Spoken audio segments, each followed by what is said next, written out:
All right, guys, we're back.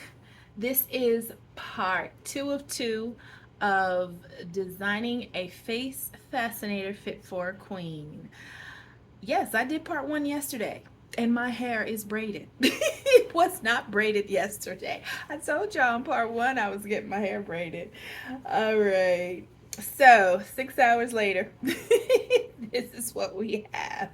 Well, it just gives me more time to do my passion, what I love. I don't want to be fussing with my hair. I'd rather be fussing with face fascinators. So let's get into it. Part two, I mentioned that we were going to be adding chenille dots to our face fascinator, and we were going to see how it looked without having a double layer. Okay, so let me show you what we created yesterday and what's going on today. Okay, so I'm just going to lower this a little bit.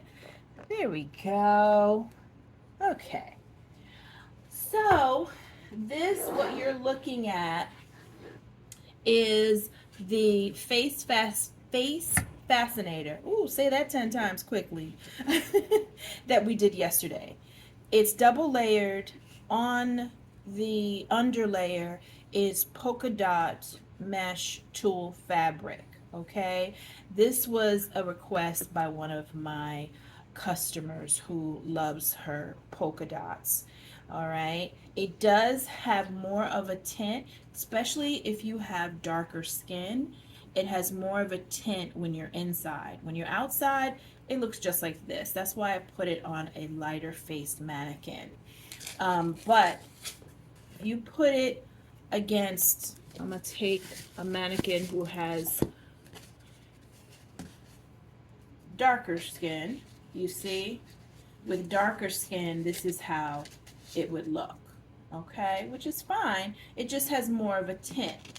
Now, our fascinator that we're going to do today, I didn't do a double layer. I just used our crinoline. It's almost as though you could see straight through it. If it wasn't for the border, you'd be like, does she have on anything, right? It's much clearer. Now, I'm also going to put this against darker skin. That's how it looks against lighter and medium tone skin. Yeah, against light, darker skin, look how it would look. Nice, right? Yeah, you can definitely see through it much more without that second layer of fabric. But it's all about preference. One isn't better than the other. But just so you can see what I'm doing clearly, I'm just going to put this fascinator against the lighter mannequin. Now, yesterday, or the part one of two, I stated that I was going to use this crinoline without a border. I changed my mind because of the simple fact I have um, I have made this without the border, and I made this last week without any trimming. This week two, it has frayed even more. It's frayed even more than it did when I first made it. I want you to really be able to see it, so let me put a white paper behind it. So you see how it's frayed there? You don't want that. That's, as time goes on, people don't want to see their wardrobe start to, break up. So I said, you know what? We are going to keep trim on it so that this is going to last you much longer in the long run, okay? So we're going to add some chenille dots to it, and because this fabric is crinoline, it has the perforated holes in it. You see there, those holes? We're able to put chenille dots on it very easily. Now, I'm using pipe cleaners. Can I just say, I've had plumbers come to my house. They have never walked in with any of these. I don't know why they call them pipe cleaners. Somebody's gonna have to let me know that. But I think this is too pretty for plumbers to use. But they're called pipe cleaners, and they come in an assortment of colors. Okay, we chose to use black against our black crinoline with the black trimmed border. Now, if you're saying, Rita, how did you do the trimming or the border and you're just joining us for part two, I do show you in part one of two how I added the border to this. Okay, the trimming, I use bias tape.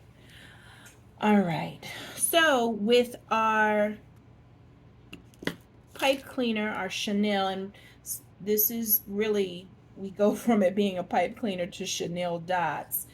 We're really just gonna cut, I'm gonna lower this a little bit more for you.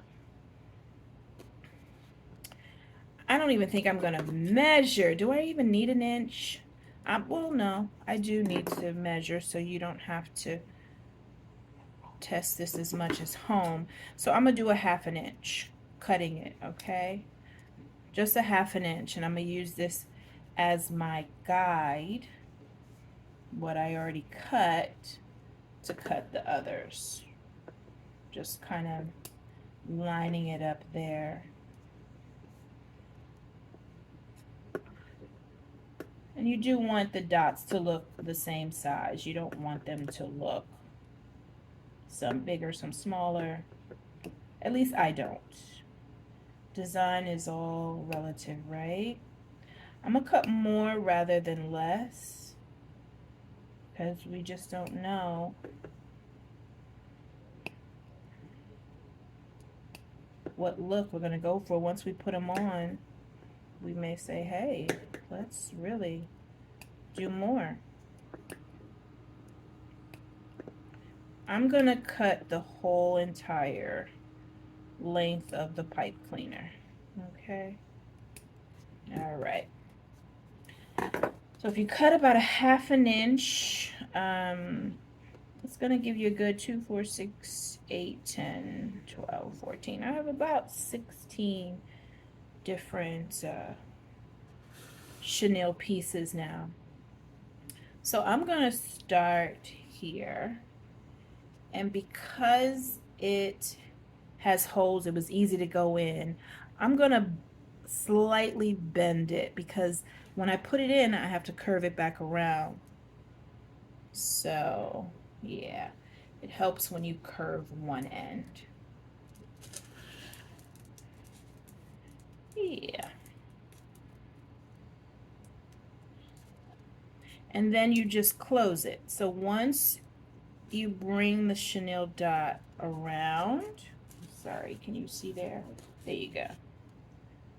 I'm really just kind of closing it together. So the pipe cleaner has a little tiny wire in it.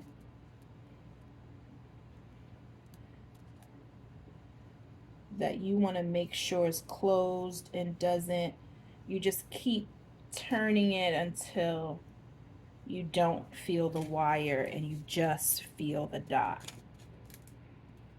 Okay, so that's our first dot. I'm gonna go in a diagonal. So we're just curving it straight, so we're just slightly bending one side of it so that when I poke it through here, it's not hard to bring it back around.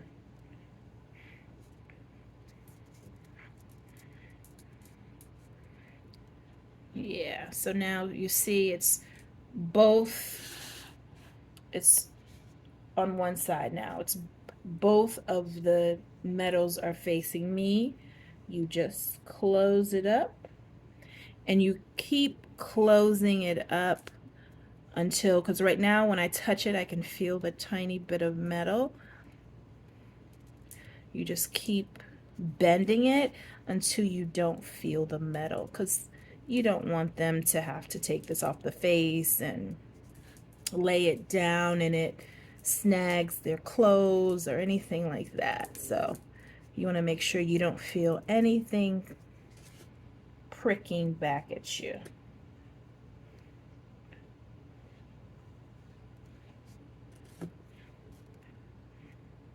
And all the while making sure it's rounded. I'm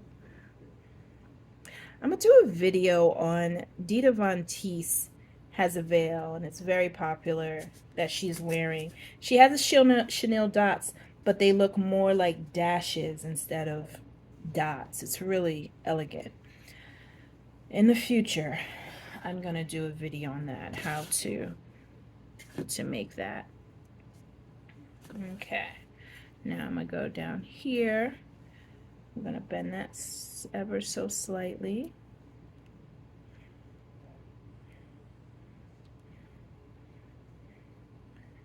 Yeah, it gets easier. Once you do one or two, you're like, yeah, I got this. And for artistic expression, you don't have to stick with one color, you know?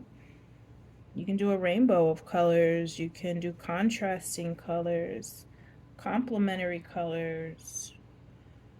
So, as a designer and crafter, you know, we can do what we want. Or a DIYer. You're doing this yourself. Yeah, go for it.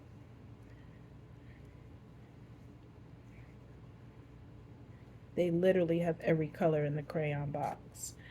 I'm just making sure this isn't going to prick someone. So I'm constantly spinning it and pressing it down in my hand. Okay. Now I'm going to go this way. I want the dots to look intentional. Have you ever cut lace or netting material that just had a few dots and you're like, I need more dots than this? So I want to put enough dots that it's truly a statement piece.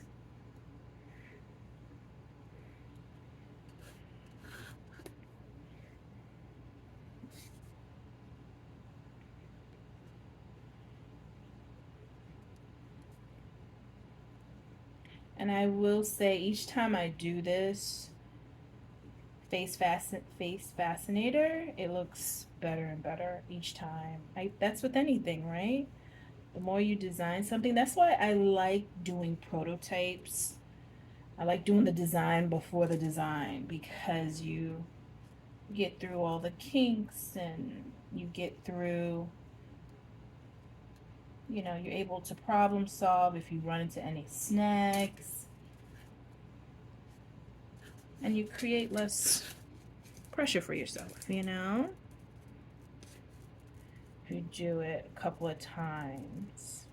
And I say that for those who have clients, you know? Sometimes we'll do things and we're like, I gotta get this out to them, but do it a couple of times before you send the final product out. You'll be happier for it.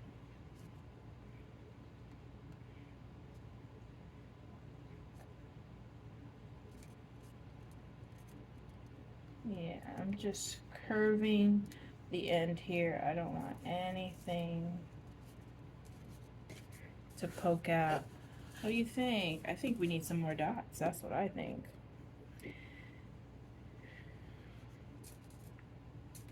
I think we need some more dots.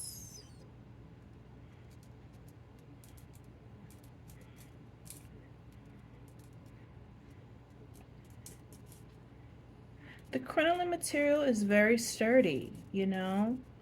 I'm gentle with every fabric I work with, but I will say crinoline, you can tug on, except for the edges when they're cut, but working with the body of this crinoline is, you know, it's durable. It allows me to do what I need to do without it snagging or ripping.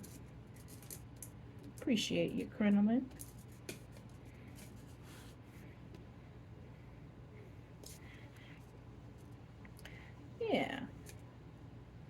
envision adding 2 more dots after this, and I think that'll be enough. I don't think I bent this enough. There we go.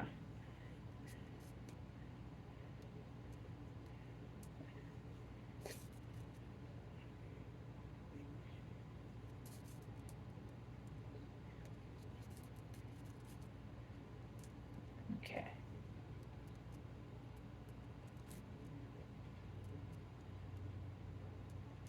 You know, when I went to get my hair braided, I knew it was going to take a while, so I took some of my work with me. I couldn't do it. I'm like, I need a table. I can't do this in my lap, you know? So I was like, okay, this is not the place to do this. I'm happy I brought a book. Because I'm like, I can do a lot in 6 hours. Oh my God. But not working on my craft. I can't do that. I need a table. I need a workstation. Right? 2 more here.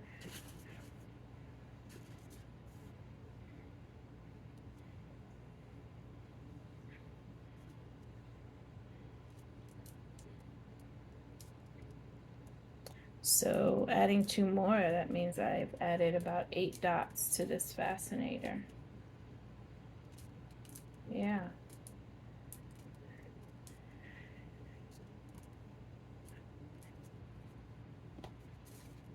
Yeah. I think this will do it. Or we'll do here or here. Yeah. I think here. You know what? What do y'all think? Right here? Okay.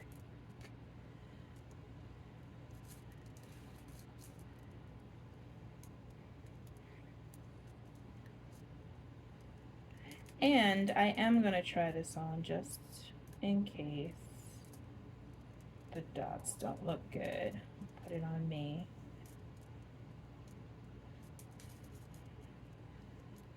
Okay.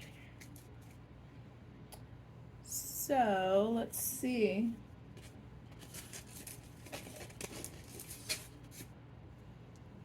Putting it behind the ear. Now I have on braids, but normally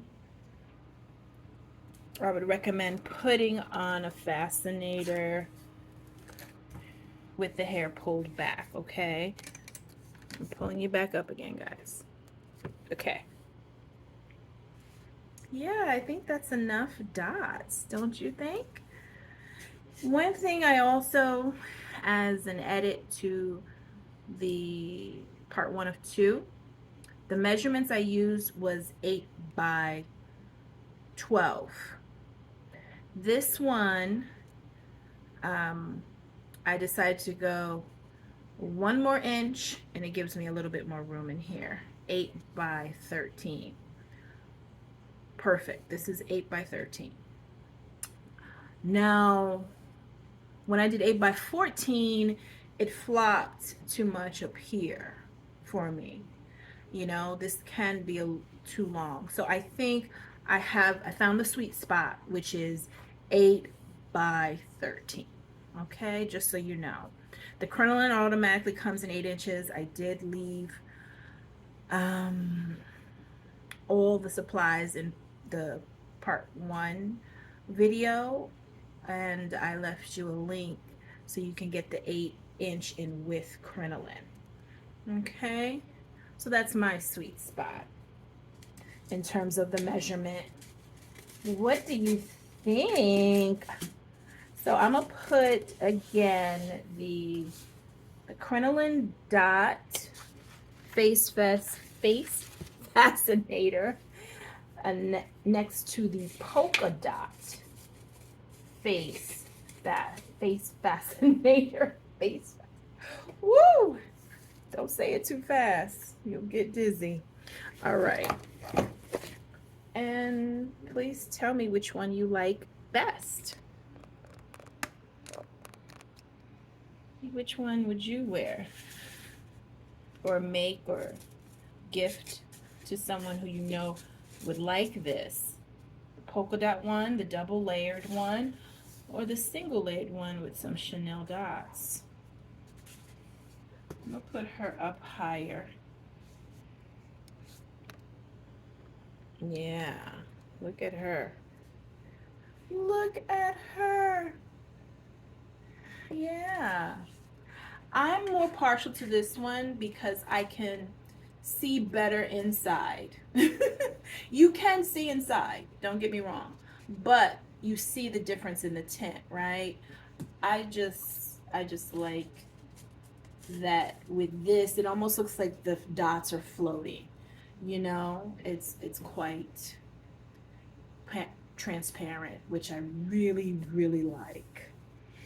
So, as a preview to next week, we're going live because I didn't realize I could go live with 50 subscribers. I'm like, yes, I need my community, okay? I need my community. Because this is not just for me to share with you and, uh, it's not one-way learning is what I'm trying to say. I want to learn from you guys too, my fellow crafters and designers. I really do, because you know, the tips and tricks that I've learned just by watching other YouTube creators, I'm like, yes, didn't think of that. So why not create my own community where we can exchange ideas on a regular basis? But this creation is what I'm going to be doing live, showing you next week. I'm really proud of it. So we're going to take a beanie. We're not going to knit one or crochet one, but we're going to take a beanie and we're going to put 4-letter inspirational words on them, and I will show you all the inspirational words that I've come up with that only have 4 letters, because I wanted it to be that something that could capture your eyes, and that when someone tilts their head down, you see it. Soul necessarily isn't inspirational. It's cultural. You got soul, but I did come up with other 4-letter inspirational words. And I attached a veil with Chenille dots. And this veil is one you can wear down. You're not forced to wear it over the face. You can easily, it's adjustable. You can easily put it up. Okay, you don't have to wear it down. So this is going to be a part of our live next week, guys. Yeah, so please like this video, subscribe, share it. I really want my community to grow. And you may notice that on some of my videos, I really don't edit much because I don't want anyone to think crafting is perfect. It's trial and error. It's trial and error. So yeah, let's share with each other. Let's learn together, and let's grow our flying veils and purge tats community, okay? All right, have a good one, guys. See you live next week.